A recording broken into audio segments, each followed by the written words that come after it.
Today we're going over long layers. This is the most asked for haircut in the salon, keeping your length and adding movement. If you're somebody who struggles with holes in your haircut or lines in your layers, stick with me. I'm Angie from Shark Fin Shears. First things first, establish the length. I've already done that on this mannequin. And then from the apex down, I just push that all away and keep it in the back. Then her front, in front of her ears, I move that forward to keep it nice and clean, parting her in the middle. These layers are what we're gonna call concave layers because we're maintaining the length. We're not going with the round of her head, and we're also maintaining the weight that's at the bottom, giving her lots of movement all throughout the rest. So let's section her off in the middle, and I'm going to do that the width of my comb.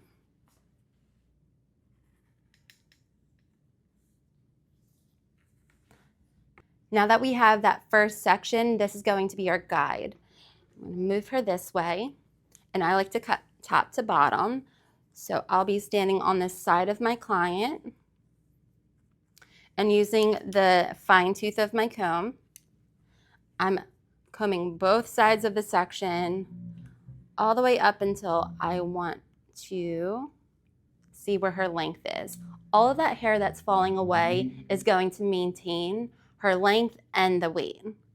Then I'm going to angle my fingers upwards. This is going to maintain even more length. If your client has really long hair, that is what we're doing. Drop it down, see where it's going to lay. If you're happy with it, then we're just going to go in, comb it straight up, make sure there's no bumps, lifting the hair up in the back, pointing down, and cutting short to long. If our client had really long hair down to their waist, we might lift this section up where it's around the crown of the head, the round of the head, and we're going to continue with that. And if we see here, the cut is short to long, and if it's even longer, it's going to have this invisible line coming out.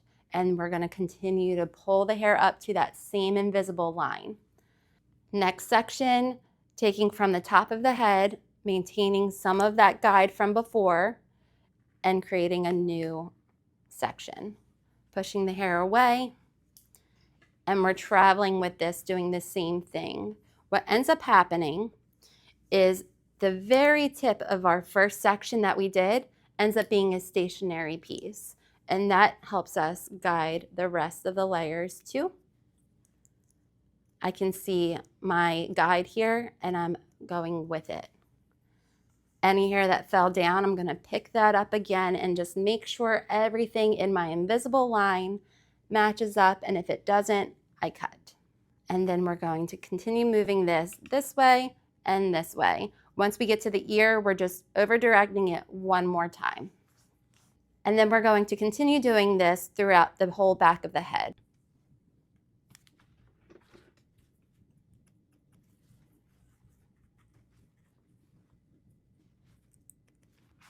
Now I'm at a point where I'm right at the ear. This is where we tend to get a lot of holes because the hairline is lifted up here. So to ensure that we don't have a hole, I'm creating a section again and still combing back and forth between each one. But once I get to this last section that I'm going to comb up, what I'm doing is 1, 2, and then I'm going to do an extra comb to push it just slightly to the back. Over directing it ever so slightly is going to help ensure that our layers are not cutting into the length here.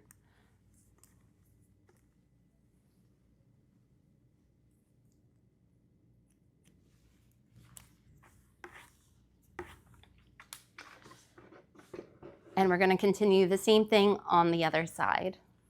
And then to check, we're going to take hair from the same place of the head, pull it back, and make sure that they match up. Now let's get into the side. Now that we're at our sides, I'm right-handed, so I'm going to continue pointing my shears upwards. With that, When I'm cutting the left side, I'm standing behind. When I'm cutting the right side of her head, I'm standing in front of my client to the side slightly. And now what we're doing is connecting these front layers into the back. So maintaining our traveling guide, taking a little sliver from our previous layer. Now that we have that section that is right over that ear, we're making sure we have a sliver of the guide from the previous layer point. I'm standing behind, combing on both sides of the head, bringing that hair up, letting the length fall away. Make sure I have my guide in here and that I can see it. And that's going to be our connecting points. Here goes my guide from before. The length fell away. And again, cutting short to long. And again, if our client has extremely long hair, when we do this, we're going to continue going upwards. Traveling with my guide, keeping my sections nice and clean, no wider than the length or the width of my comb. Combing on both sides, bring that hair up, I see my guide, and cutting. Now I'm at this front hairline, and you can see hers goes back a little bit, as most clients do. So instead of continuing to move this directly in front, when that hair lays down, she'll end up having a little bit of a hole there. And what I mean by hole is when her hair is down, if she doesn't want an angle there, some hair is going to be shorter. So to ensure that we don't do that, I'm taking that hair that I just had, cutting it in half, but now I'm over directing this very first section. This very front hairline is coming back into this, and I'm still going to cut from short to long.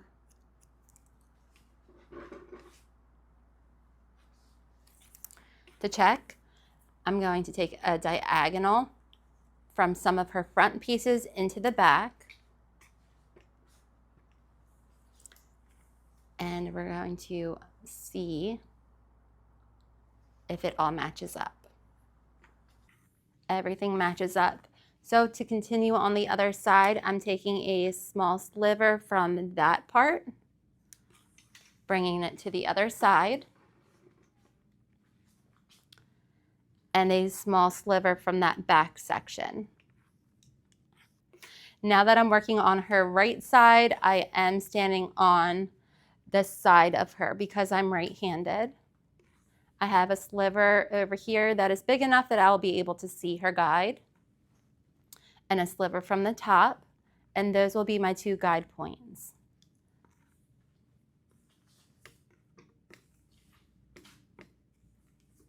And we're just going to continue doing the same thing, combing on both sides of the head. Here goes my guide point. I see my guide in the back, and I'm cutting. And then to check, we're doing the same thing from front to back. And then to make sure the top is right, we take a horizontal section from both sides, lift it up, and you should see a V in there. And that's how you know it's been done right. I'm going to dry her up, and then we will be right back to show off these layers. Here we have the final results. One half I did with a curled round brush. The other one I just did a smoother blowout. That way we can see the diversity of this cut and how you can show it off. You can see with the smoothness of it, everything is nice and seamless. You almost can't tell that there's layers until your client moves around, the wind hits it, and then you can see the movement that they have going on while they still maintain the length and the weight in there. Same goes for the curly side. She still has her weight and her length, but now you can really see more defined layers in there. It all just depends on how you style your client to show off these layers. I hope you enjoyed this haircut, and if you did, hit the thumbs up. As always, leave a comment. Let us know what you want to see next, and hit the bell for notifications on our newest videos coming to you.